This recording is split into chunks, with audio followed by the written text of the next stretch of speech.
Your Excellencies, Ambassadors, and High Commissioners present, Your Lordship, the Bishops,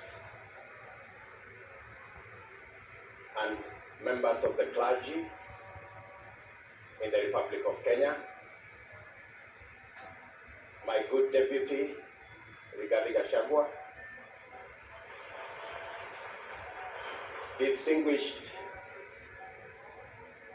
members of the Independent Electoral and Boundaries Commission, led by Chairman Wafula Chebukati, fellow countrymen and women, good evening. It is a wonderful evening, and I want to thank God that we are here this evening to witness this momentous occasion as the people of Kenya restate what is in Article 1 of the Constitution of Kenya, that all sovereign power belong to the people of Kenya. I want to thank God for getting us to this point. I want to thank God that today we have concluded this election. I know that there were predictions that I won't get to the ballot. There were predictions that we won't get here. But because there is a God in heaven, we're here. And I want to, in a very special way, say and confess that without God, we wouldn't have been here. My gratitude also goes to the people of Kenya, the millions who listened to us, the millions who participated in our campaign peacefully, the millions who turned up to vote for us on 9th of August, and the millions who have waited patiently until this announcement has been made. Specifically, I want to thank my fellow countrymen and women because we have raised the bar in this election. Jointly, we have raised the bar. This election was much about the issues than the ethnic configurations that have always informed our elections. Gratitude goes to the millions of Kenyans who refuse to be boxed into tribal cocoons. I am a very proud Kenyan this evening that the people of Kenya have raised the bar on us who are seeking leadership in our country. Not to sell our ethnicities, but to sell our programs, our manifesto, our agenda, and our plan. Let me also say right at the start that in here and in this election, there are no losers. The people of Kenya have won because we have raised the political bar. I want to say that the people of Kenya,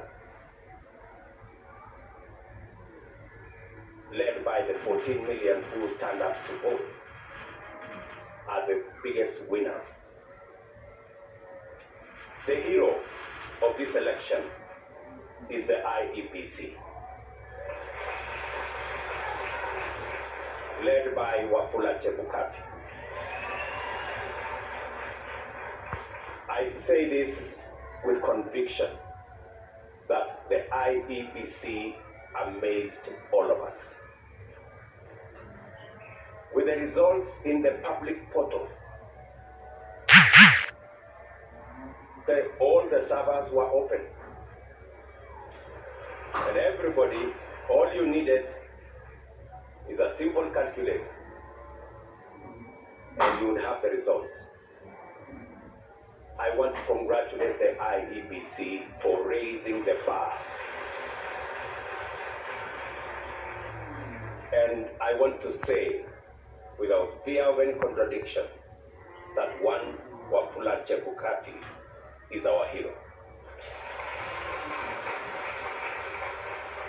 Soft-spoken, but firm. And I want to tell you, Mr. Chairman, we are very proud that without informing any one of us, you put all the results from all the polling stations on a public portal where any Kenyan could access. That became the game changer in this election.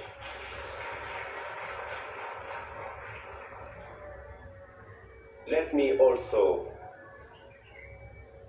at this point in time, thank our partners, the religious leaders, who were part of this process right from the beginning.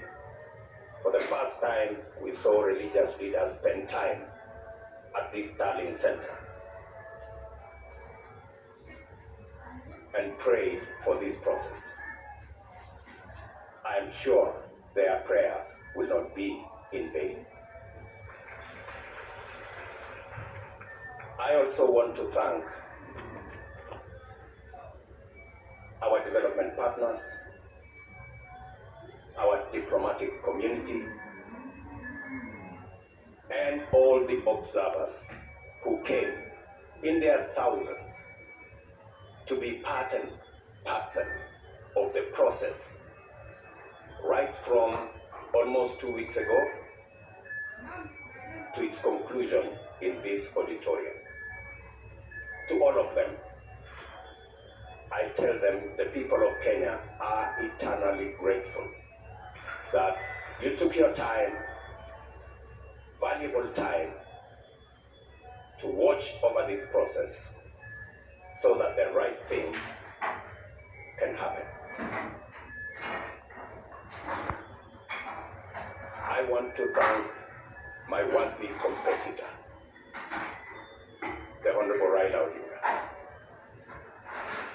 for a campaign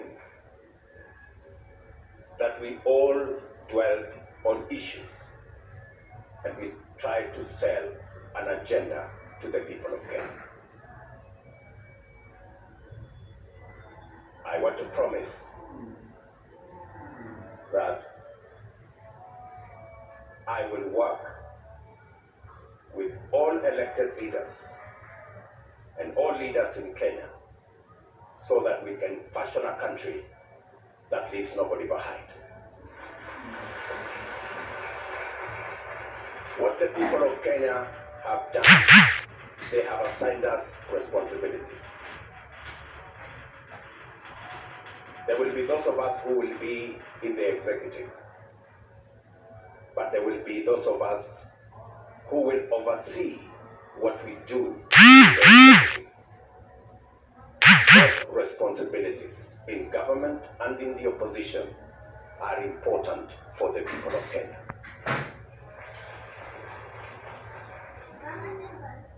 I want to promise the people of Kenya that I will run a transparent, open, democratic government.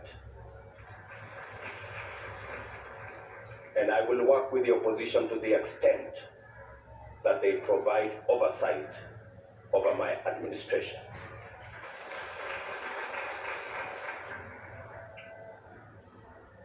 Let me also, at this point in time,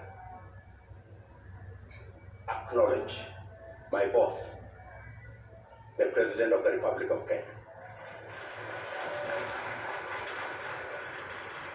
His Excellency Uhuru Kenyatta, who has worked with me over the last 10 years in various forms.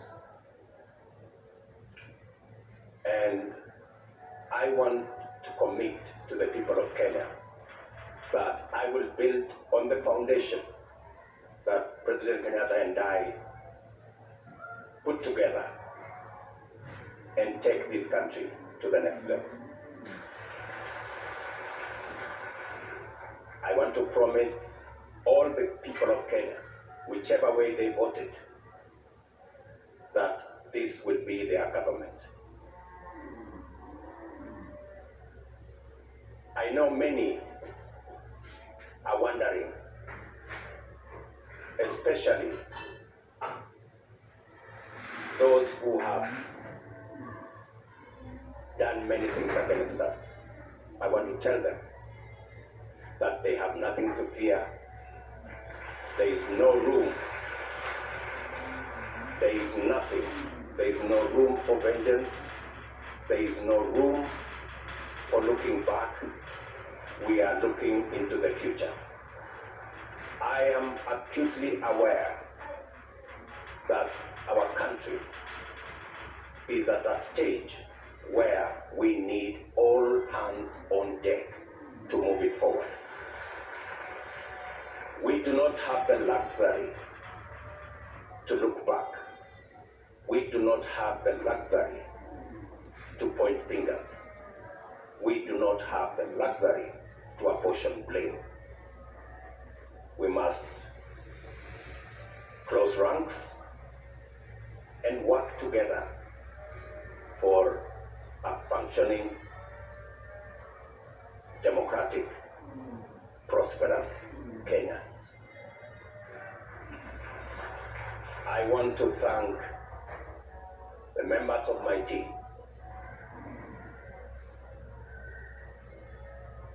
starting with my wife and family,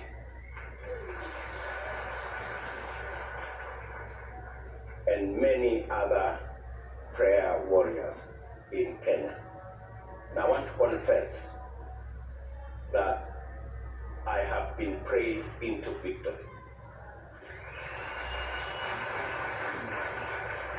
It is not our effort. And my team knows. We were working against the odds, many odds at that. But I must confess that it is God who brought us this victory. I do not want to mention the many people, many friends who have been part and parcel of this journey. Many people have paid huge sacrifices for us to get here. I want to promise them that their sacrifice will not be in vain.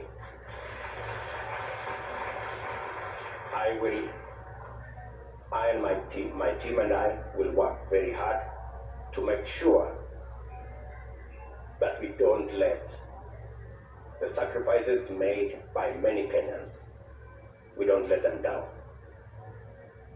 I am very confident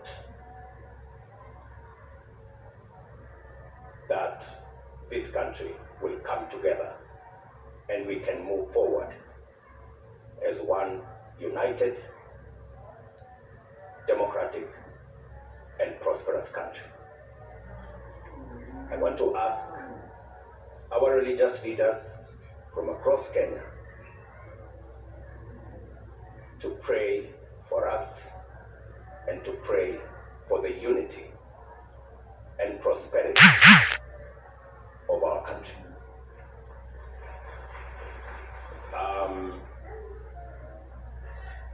I will not want to say more than that because I will be making other statements in the course of time. But let me say to all of you Thank you very much for being here this evening to witness this very historic, democratic occasion that moves our country to the next level.